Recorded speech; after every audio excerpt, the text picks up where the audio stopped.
Okay, this is open Q&A. Yeah. My question is about popping the question. Is getting on one knee, giving a girl a ring, and saying, "Will you marry me?" Is that problematic halachically either for bowing to another person or saying for heaven's sake. Qudeshiously with a ring? Listen, let me explain. I have a selective background. My background is in philosophy, mathematics to a certain extent, science to a certain extent, and Jewish philosophical issues, and a little bit in Kabbalistic issues. Practical halacha is not something that I have studied. I can't take responsibility for an answer. If you ask a question about practical law, I might, by accident, know the answer, and I could share it with you. But it's a very chancy thing, and I have no idea about bowing up one knee. No, how'd you do it? Yeah, not by bowing at all. Didn't get down on a knee. No. So I can't answer you. I just have no clue. Yeah. So I have two questions, but I'll start with one and then go from there. First, I just wanted to say that it's been amazing hearing you speak. You're incredibly insightful, and so I'm really grateful to hear that. But you mentioned the term cumulative culture, and that's a term that I've had to study in anthropology and archaeology, which is what I'm getting my degree in. And so as I'm becoming more religious, I'm kind of going through this kind of battle between, standard academia, and then I know obviously we talked about how a lot of times in science they cherry pick. And so I guess my question now is regarding the topic of cumulative culture. How do we try to use that and analyze the Torah when we have evidence of almost like human isolates spanning over many millennia over different geographical periods? So I guess some examples that I wrote down include, writing systems, primitive technology, and even creation stories. And there are several, documented instances of like the concept of zero throughout.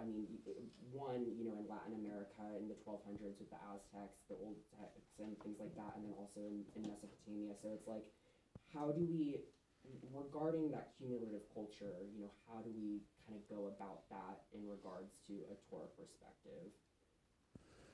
Not quite sure I'm getting the question. It sounds like part of what you're talking about is what the biologists would call convergent evolution, where the similar features appear apparently independently in different places of the world, which is one type of question. I think of cumulative culture as selective. I'm not talking about a single world culture. I'm talking about the cultures of individual groups of people. But one thing I think it's important to make note of, if there is some cultural element which has very widespread appearance on the globe, the choice between it arose spontaneously through local causes versus it goes back to a single origin, which it's reflecting, it should be at least an open question. That's, for example, with the flood story. The flood story is very widespread over the world. The idea of the Earth stopping in its orbit is very widespread over the globe, and in certain areas it's nighttime, certain areas it's daytime, as it should be if it really was an event simultaneous. And just to assume, I think it was Freud who wanted to say that the idea of the flood comes from the subconscious. You hear the pressure.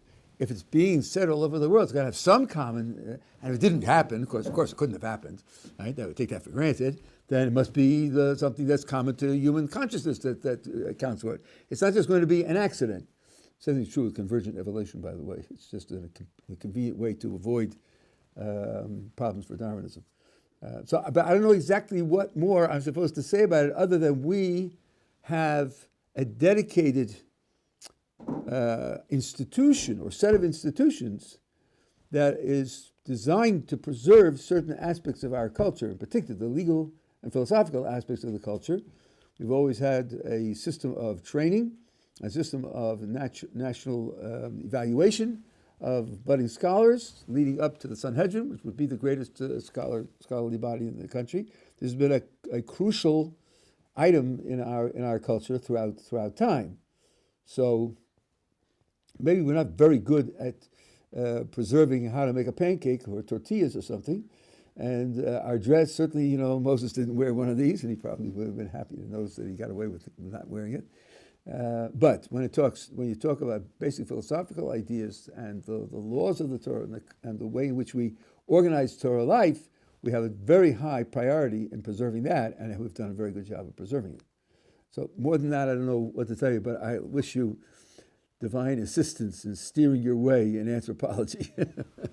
There's a lot there to avoid. Yeah, there is. And you can quote me. Yeah, what's noch?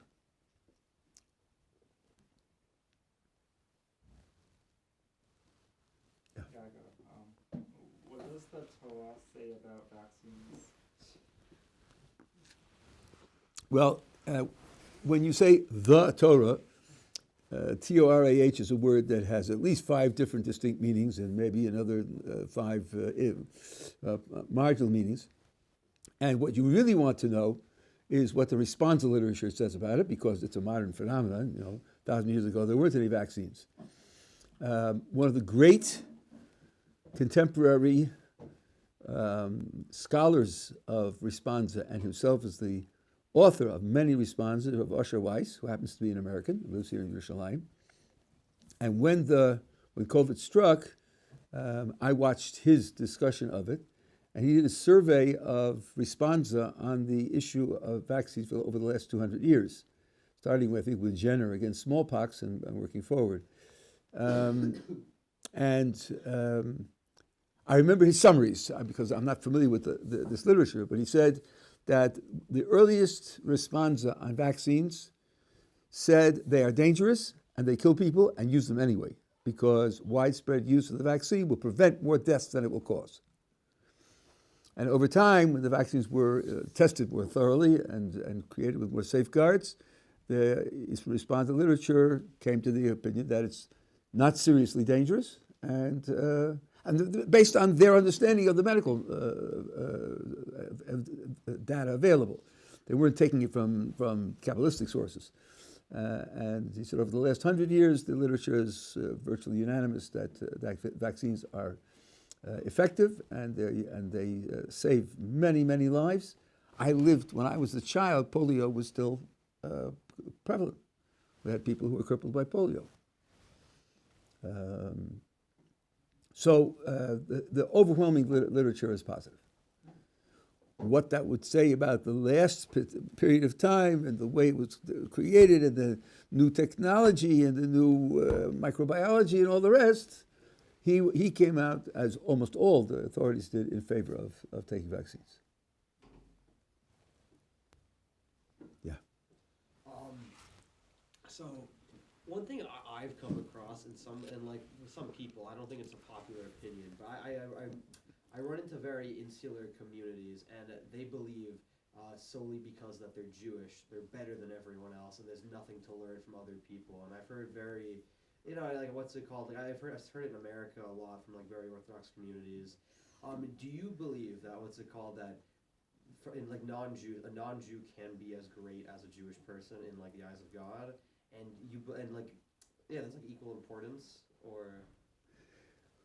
Well, let's see. We're really straddling a number of different issues here. Greater than, or importance, or better than, and these things have sliding meanings of their own.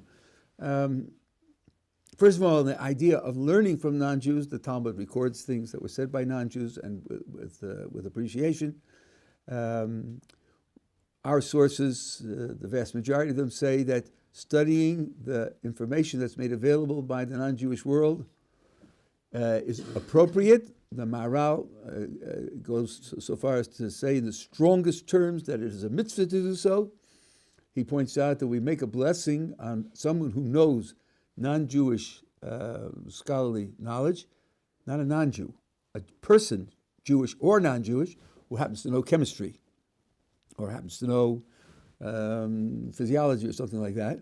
We make a blessing on such a person that God has given him, God's given of his wisdom to flesh and blood. So if we make a blessing on it, we say God has given it, certainly there should be no reason not to study it, and to come to know how HaKadosh Baruch Hu runs the world and what his place is in the world, we should study it. You should know the God of your father and serve him. So someone like the Maharal is a very, very major source, and he says specifically that you can learn from non-Jews. The Gemara says, if you are told that there's wisdom well, Chachma, it's a long story, but wisdom, let's say, in the non-Jewish world, believe it. And if you're told there's Torah in the non-Jewish world, don't believe it. What's there in wisdom and Torah? Well, I'm glad you have until 1:30 a.m. so that I can explain this. But the simple idea is this. The Chachma they're talking about is information. Information usually is a means to an end. It's something which you can use if you need it in order to get to some end which is appropriate. Torah contains a lot of information, but it also describes the end. And it describes the key ways to get there. So in terms of orienting the purpose of your life, Torah is the instrument that accomplishes that. The wisdom of in the non-Jewish world is not going to give you an orientation to life. It'll give you the means to facilitate whatever orientation you choose for your life. And the Torah is what sets the choice. So that's definitely a superiority in the information we live by and in our representing what is ultimately precious in the world. That's a difference. It's not an exclusive difference. The Torah has rules for the non-Jewish world also. And a non-Jew who lives up to those is doing what God wants of him. And part of it would include studying all of the Torah that's relevant to his performance. And since part of his performance is to believe the right things, studying all of the things that are relevant to basic Jewish belief would also be part of the Torah that's relevant to him. And he could master that more than many Jews master it. And he could live up to it better than many Jews master it. That's one feature. I'm picking 2 or 3 features out of about 25. Another feature is this. Different people are given different sets of capabilities and different resources to accomplish different tasks. And you can now evaluate the centrality and importance of the task that the person is given to accomplish. So a soldier needs snipers, and a soldier needs someone to man the atomic missiles, and someone to interpret foreign intelligence. You can't win a war without all of them. But in terms of the contribution to the overall effort, hopefully the one who's manning the atomic missiles just sits there and waits, and he serves his purpose by having his finger on the button which he never presses. And the soldier who's shooting bullets at the enemy is killing members of the enemy. And the one who's interpreting foreign intelligence is probably saving thousands of lives. So you can evaluate the importance of the task that the person has been set. Vis-a-vis the ultimate success of the entire creation, the Jewish people has been set the central task of completing and perfecting the creation, and the non-Jewish world has not been given that task. So that's another way to evaluate the difference between the two groups. Now, I just want to remind you something that you all know, but it sometimes gets forgotten in this discussion. When you talk about the difference between Jews and non-Jews, remember that any non-Jew can become Jewish. This is not a caste system. This is not a hereditary nobility. If there's something precious in the Jewish condition that doesn't exist in the non-Jewish condition, anyone who appreciates that can have it. It's open. It's something which is available. So no one can claim that he's been disadvantaged by being excluded from this precious thing. He may choose not to opt for it. That's his choice. Usually when you increase a person's choices, he's grateful. He doesn't complain about the fact that he has more choices.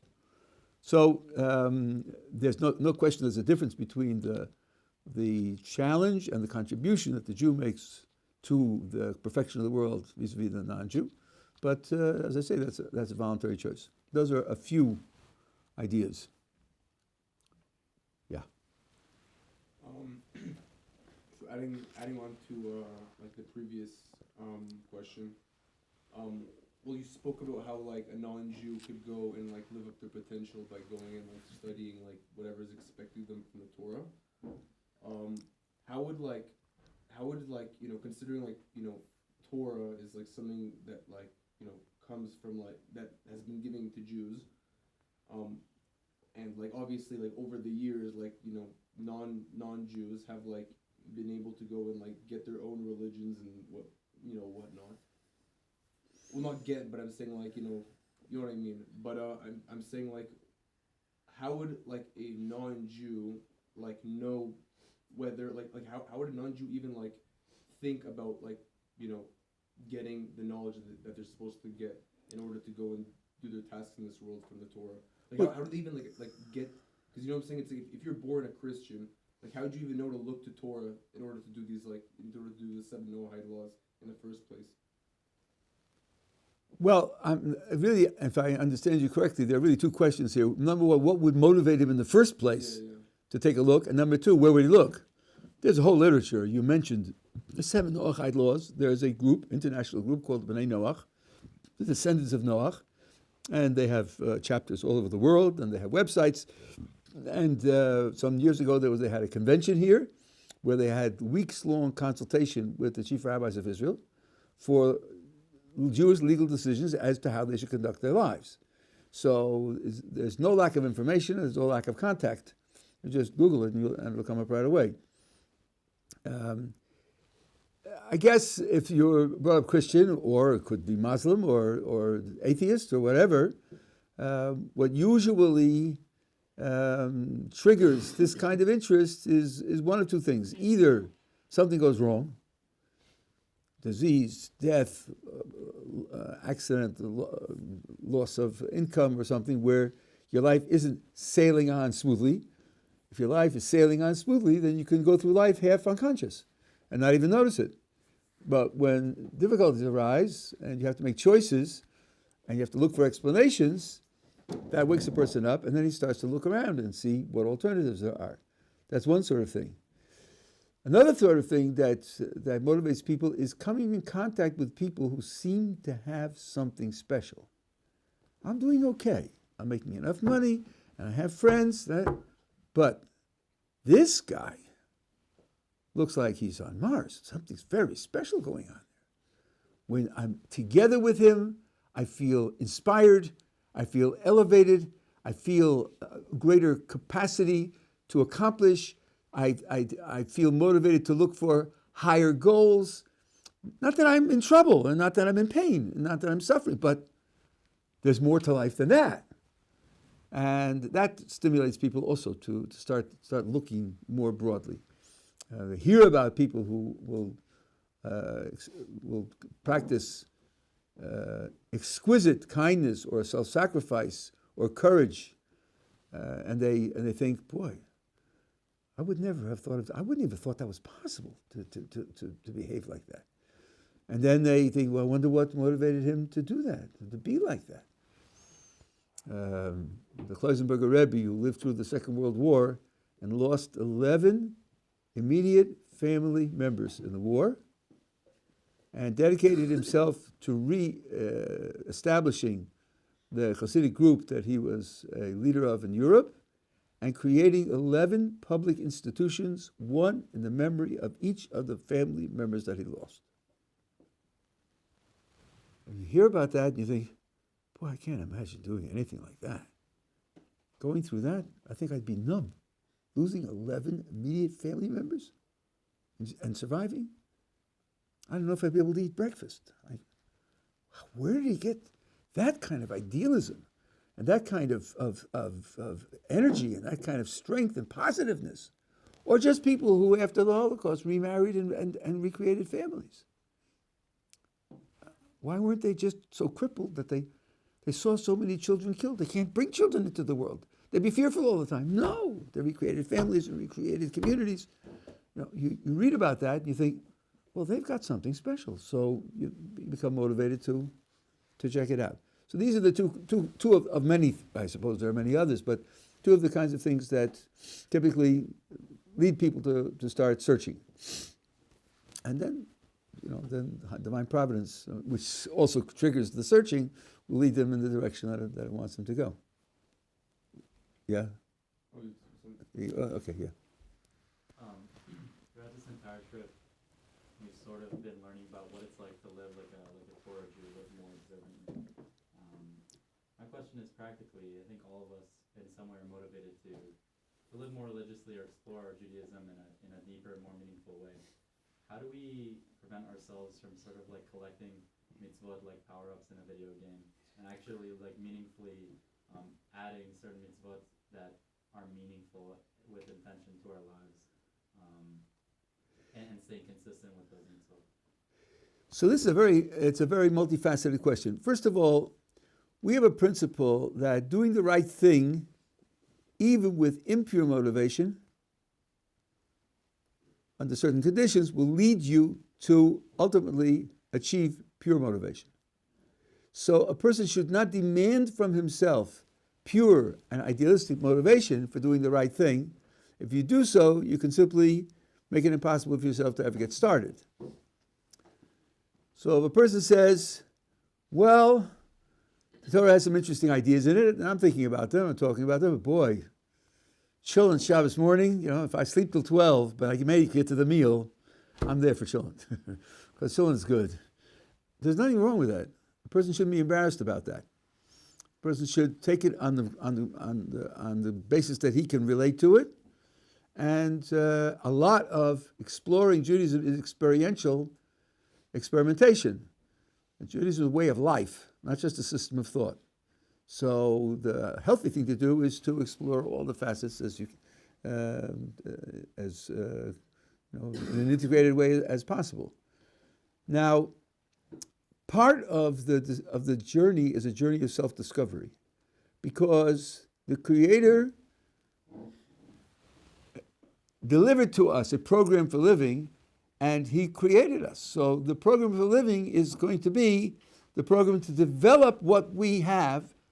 Not all potentials are worth developing.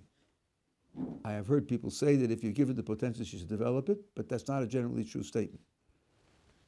The potential which, if developed, will enable you to make a life of maximum value, that's the potential that should be developed. So to give you a crude case, if you could be one of the world's greatest boxers, and you could be a very good social worker, choose social worker and don't choose boxing.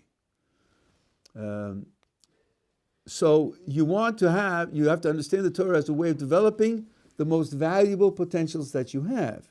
So when you look at a mitzvah, part of what you look at is, how will this impact on me? What will it strengthen in me? What will it reinforce in me? What will it help me to overcome and decrease in terms of its capacity to hold me back, to stymie my efforts, so that I can really develop the most important potentials that I have. Now, of course, at the outset, you don't know what the most important potentials are that you have. First of all, because you don't know all your potentials. And second of all, you don't have the yardstick by which to evaluate which is more important, which is less important. So that's something which develops through time. But when you find a particular mitzvah, which either you understand a reason for, by the way, we never say the reason, that would imply there's only one reason, and that's certainly wrong. But you have a mitzvah that you understand a reason for, and you think, yes, I understand that, and I agree with that. I think that's important. So you can feel that what you're doing is valuable, even in terms of your limited knowledge now. That's an important connection. And if you find a mitzvah which inspires you in a certain way, even if the inspiration at the outset often is mysterious. Sort of like listening to music.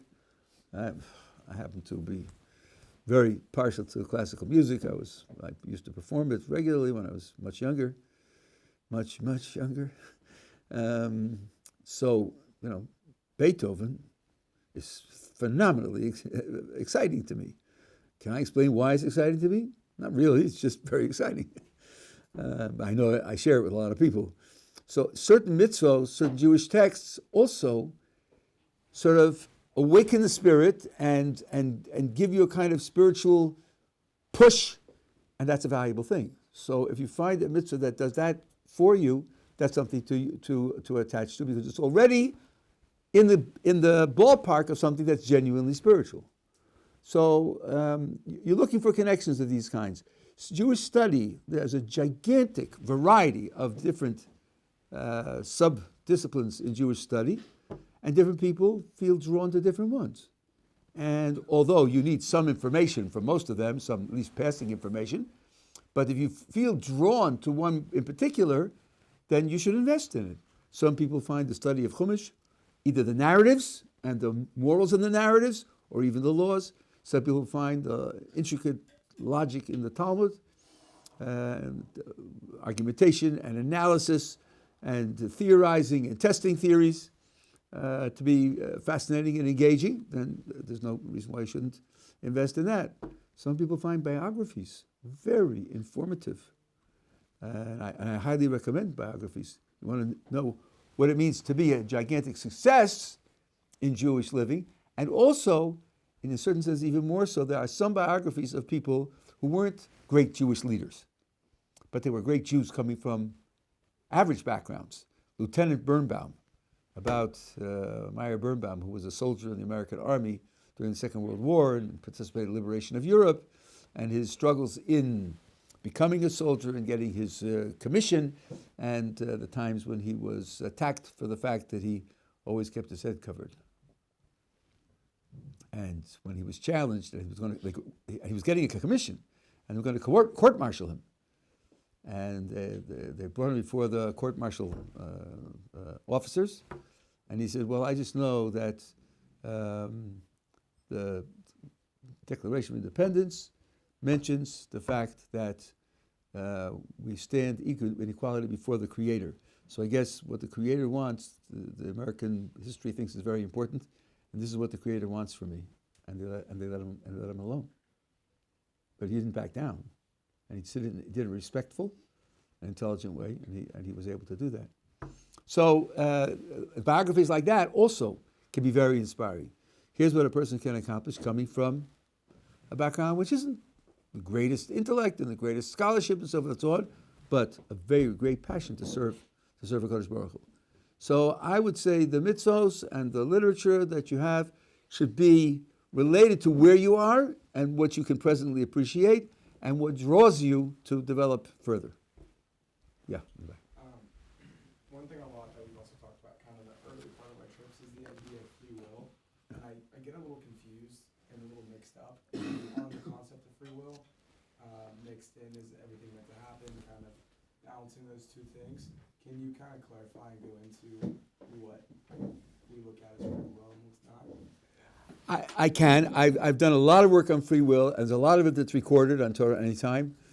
So it's a deep and challenging subject, and in general philosophy, it's a very challenging subject. So it's in general something which people have thought a lot about, and there's a lot to say about. But let me just give you 2 or 3 headlines to work with. The word free in free will means free from external causation. Free from external causation. Nothing external to you causes you to do what you do, at least sometimes. Sometimes there are causes, and then your will isn't free. And I'm using the word causation, not influence. External factors do influence your decision-making procedure. External factors can make some decisions more difficult and some decisions less difficult. And indeed, the more difficult it is to do the right thing, the more credit you get for doing the right thing, and the less criticism and liability you have for doing the wrong thing, and vice versa. So, for example, suppose a person says to you, bow to the idol or I'm going to kill you. Well, the mitzvah is don't bow to the idol and allow yourself to be killed. That's real hard. If a person succeeds in giving his life rather than violating foreign worship, then he's done something gigantically heroic, and he'll get a gigantic reward for it. If he fails, if he says, I'm sorry, I just can't handle that. I can't die. I just can't do that. Now, for those of you who know a little bit, suppose there are 2 witnesses, they say, we're watching you, and this is idol worship, and this is a capital crime. And he says, I know, guys, I know, but I just can't die. And he bows. Listen carefully, there's no penalty. He's not executed for idol worship. He doesn't get corporal punishment for idol worship. There's no monetary fine. There's no penalty. Because dying for the sake of not violating the Torah is a very, very, very great challenge. It's a very great, very difficult decision to make. If a person fails to make a very, very great decision, very difficult decision, is that a big crime or a little crime? He's failed to be a superhero. Is that a big failing or small failing? It's a very small failing. He's only failed to be a superhero. Maybe he's real good. He just failed to be a superhero. It's a very small failing. So the amount of practical free will you have depends upon the circumstances that you're in. But if it's short of causation, then the will is free. Now, if you say, how is the Kodesh Baruch Hu running the world? To a great extent, he runs the world in response to the free will decisions that we make. That's inescapable, because one of the 13 great principles of Jewish understanding and belief is reward and punishment. And kishmo kenu, if you do the right thing, you get a reward. If you do the wrong thing, you get a punishment. And it's your free will by which you decide whether it's the right thing or the wrong thing. So what HaKadosh Baruch Hu is going to do for you depends upon what you do. So in that way, if you think that God's running the world, he is, but he's running it to a great extent in response to the decisions that we make. That's the ABCs. There's a long distance to Z, but does that help? Does that help? Yeah, thank you. Okay. Yes. So I wanted to ask you a question about divine retribution. Obviously, in the Torah and the Tanakh, there's communal versus individual punishment that certain prophets have professed.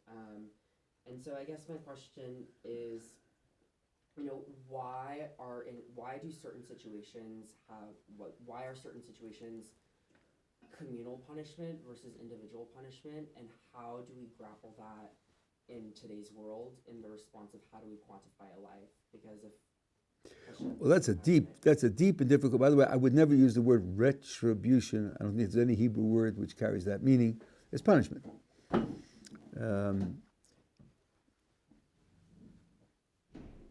I'll only tell you one or two snippets. I can't give you a comprehensive. It's too general a question for me anyway. Sometimes you find communal punishment even when a certain individual commits a crime, because when you analyze his crime and you analyze its implications for the community, you see that there was communal support for the individual crime that he committed. So, for example, when Joshua and the Jewish people conquered Jericho, he pronounced a ban on all of the materials in Jericho. It's going to be all destroyed. None of it should be no spoils, no booty from Jericho.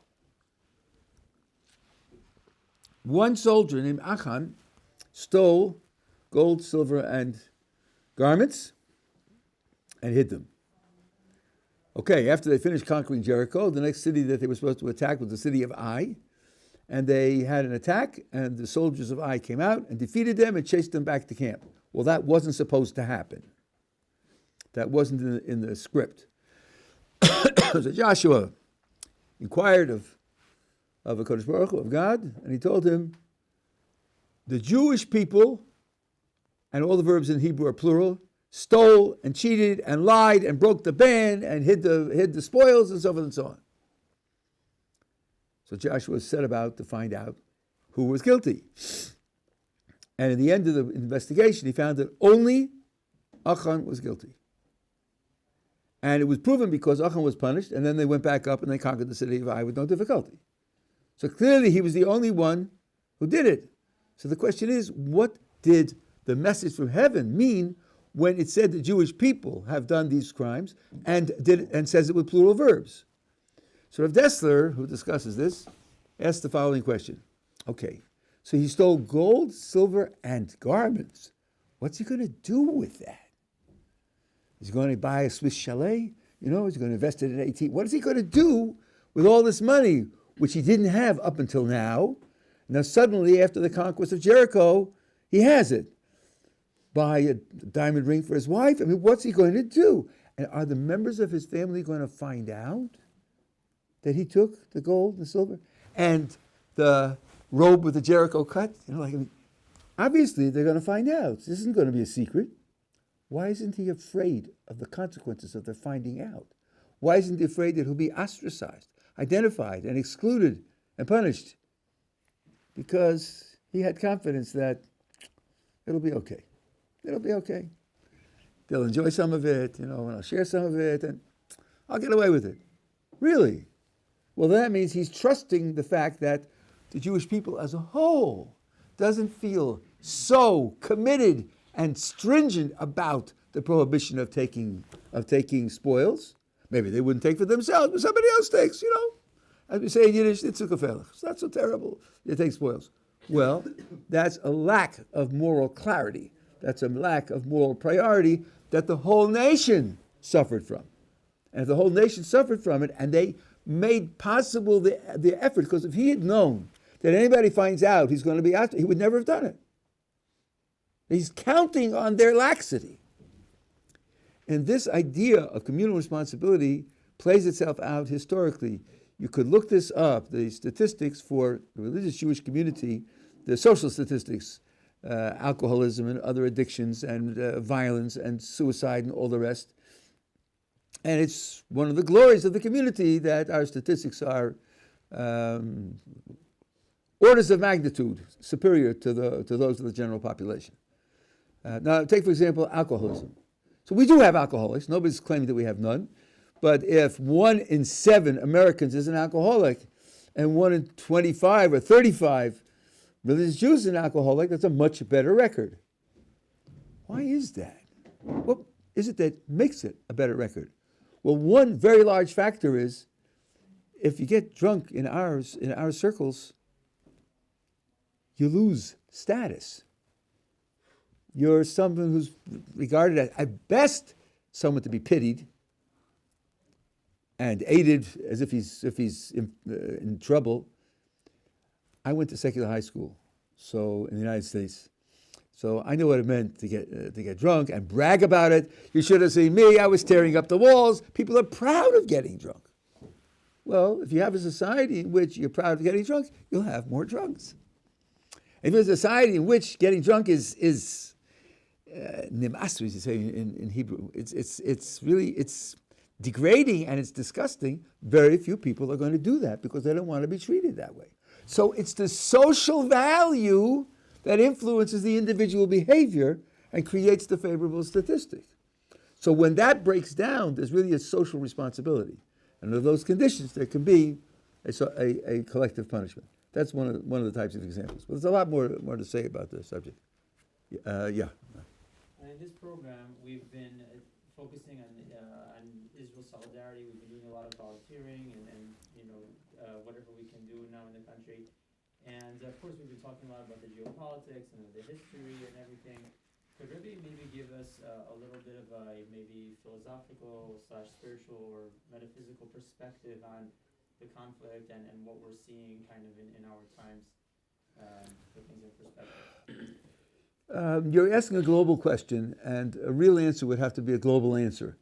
I could pick out a few threads, and I would be quoting people that I heard for whom I have enormous respect, but I wouldn't want to be misunderstood to be saying this is the factor. And I want to emphasize this because it is typically, there's a certain mental set in our time which is extraordinarily simplistic. We have a phenomenon of children abandoning Jewish practice. As a friend of mine in New York said, talk about, look at all the students who are going off. They did a statistical study. It's about 2%. He said any program that works 98% of the time is a pretty good success. But the 2% are hundreds and hundreds of students, and we feel for each one of them. So we're not talking about, but then the question that's raised is, what's the cause? That's like saying, what's the cause of health? The cause. 20 seconds. Let's hear. Well, there are a lot of factors, and some of them work together synergistically, and that's not that simple a question. There was a time around 1900 in China when everyone died of heart attack. Because the doctor would come, put his ear on the chest, it's not beating, so he'd write heart attack on the certificate, and that was the cause of death. Well, that wasn't exactly right. So we can pick out a few strands, but you should expect if you ask other people, you'll hear a few other strands. Now, one theme in Jewish history and in Jewish sources is shalom. Shalom does not mean peace. And by the way, the dictionaries are full of mistakes. Sometimes they're gross mistakes and sometimes they're subtle mistakes. Don't trust the dictionary. Ask a knowledgeable Jew what the word means.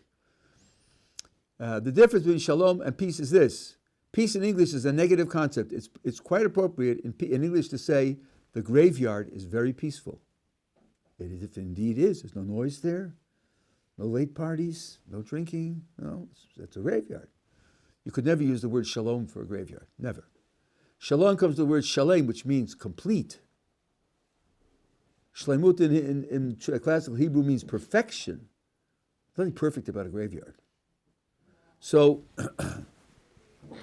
shalom means a situation in which, for a nation, there's a kind of integrated, shared identity. That's one way to put it. An integrated, shared identity. The Gemara says the only vessel that holds blessing is peace. If you have integrated, shared identity, that doesn't mean you can't disagree. Here's the model. If you think of the nation as like a single corporate individual, and then reflect, don't you sometimes suffer from ambivalence? Aren't you sometimes divided in your mind? Yeah, part of me wants this and part of me wants that.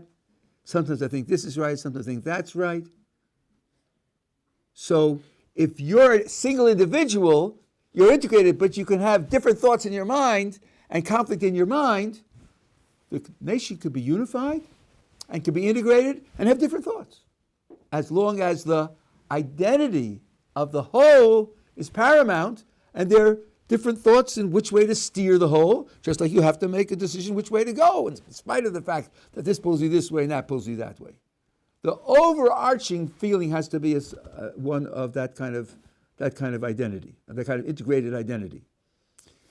And when that breaks down, then the only vessel that holds blessing is broken. And when it's broken, then blessing is in danger of being lost. And I saw several people, Rav Grossman, for example, from Miguel Amick, gave out a wonderful lecture on this subject, which you can get online. And there was another one, a Kabbalist, I forget who did it in Hebrew, who said that what has been going on in this country over the last year is unprecedented. Well, no, unprecedented is too strong. But certainly in the last 30 or 40 years, we have not had this kind of disagreement. And lahavdil, it's similar to what's going on in the United States. There was a time when people respected each other's rights to hold very different opinions about politics, about the penal system, about taxation, about war and peace. The idea that if you disagree with me, you're my enemy, and by any means possible, which you have heard in certain contexts, right? Or any means necessary. So that idea, and in the last year or so in this country, we came very close to that, where the disagreement was so vehement that bodily safety and the rights of property and the rights of freedom of passage and the rights of free speech became simply, since you're my enemy, I don't have to give you any respect whatsoever. You aren't me, and I'm not you. That became a mantra in certain circles. Well, that destroys our ability to receive divine blessing. That's one element. Another element is this. What happened October 7th was similar to what happened 50 years ago in the Yom Kippur War.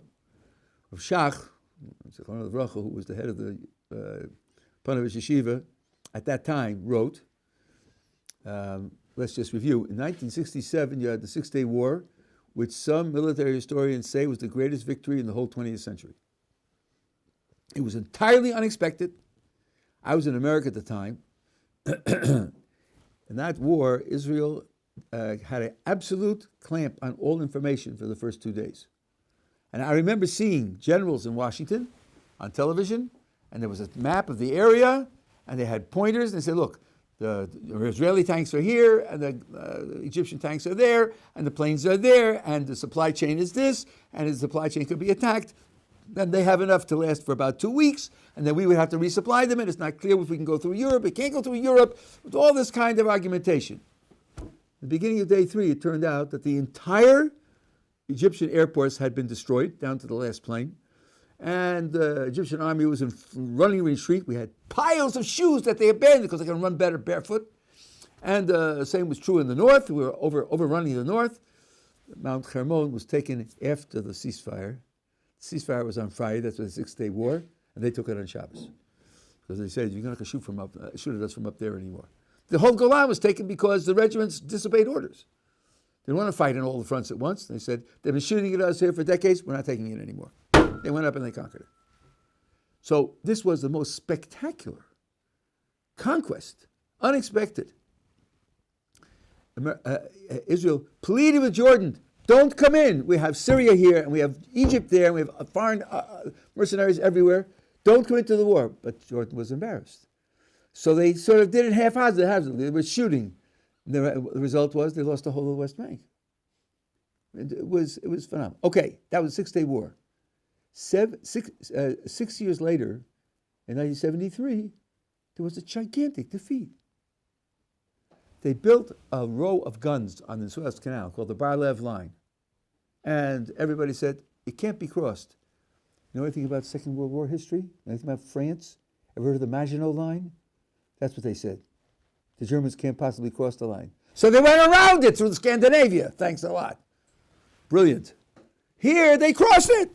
They overran the Israeli positions and crossed it. They conquered the whole Golan. They were already on the way to go into Israel proper. Now you tell me how that difference could take place in 6 years. What did you have 6 years earlier that you swamped all the armies simultaneously and won a phenomenal victory, and 6 years later they caught you by surprise and overran all your positions and took away the land that you conquered, and for months they had to fight to get most of it back. What happened? How about thinking it through? How about thinking a little bit outside the box? So maybe it isn't the type of tank that you have, and the type of plane that you have, and the type of esprit de corps that you have, which are the only factors.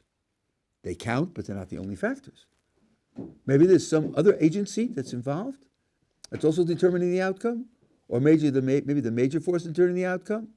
The phrase in the Torah is Kochi v'otzim yodi osali esachai lazeh. My strength and the power of my hand made for me this great success. That's the enemy. My strength and my hand made for me this great success. You need to use your strength. You need to use your hand. But where does the success come from? So, Rav Shach said, this was a wake-up call. Think again. Put 2 and 2 together. 67 and 73, put them together and draw the right conclusion. They didn't. Their attitude was, we made a big mistake, but we'll do it better next time. We'll do a better job next time. We'll be smarter next time, stronger next time. We. So they didn't get the message. In a certain sense, that same scenario is repeating itself. The failure on October 7th and the preceding months and years, absolutely phenomenal in every area of security. Intelligence and economics and technology and training and positioning of troops and communication and judging the enemy. And we're supposed to have first-class information because we have paid informants and everything else. And they were practicing the techniques 2 or 3 miles from the border. For a year they were practicing. And nobody noticed. Nobody took it seriously. The phenomenal failure from the most well-educated and well-trained and sophisticated and clever and very self-confident areas of society. Well, what lessons did you learn? All I've heard so far is we made a colossal mistake. We'll do it better next time. We'll be smarter next time. We'll be stronger next time. We'll be braver next time.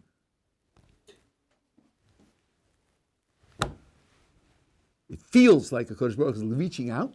He's reaching out. Think again. Think outside the box. But there's a kind of hypnotic draw to this sense of I'm in charge, I'm in control, and I'm making things happen, and it's not reaching them. Not reaching them. And by the way, I shouldn't say only them. We, each of us, have to take a lesson from this and think, okay, so how do I conduct my life? Am I really consistent in understanding that HaKadosh Baruch Hu is running the world, and that I'm required to make whatever efforts I can, but I have to understand that it's His hand that's running the world? If they failed in that colossal fashion, I have to ask myself in what fashions I'm failing and what I'm contributing to the failure also. But this is a second major theme that is working here. And although there are exceptions, there are definitely exceptions. I have a son who provides tzitzis for the army, and he's brought them thousands of pairs of tzitzis, and they're wearing them because some of them are waking up. And some people in certain political factions have drastically changed their opinions about the world and have made it public and asked forgiveness for the fact that the way they were treating the world, the way they were interpreting the world was dreadfully wrong, and they were making fun of those of us who represent the tradition, and they're sorry for that, and they say so. So there definitely is some awakening, but it hasn't reached the proportions, I think, that we would hope for and pray for, and so therefore, that's definitely part of what's going on. But I think it's a very important question. You should ask other people as well, because you'll get other perspectives which are very important. Well, I have to go upstairs and teach another shiur. It's wonderful to talk to you, wonderful to have shared with you, and I hope that we'll have more time together. Thank you.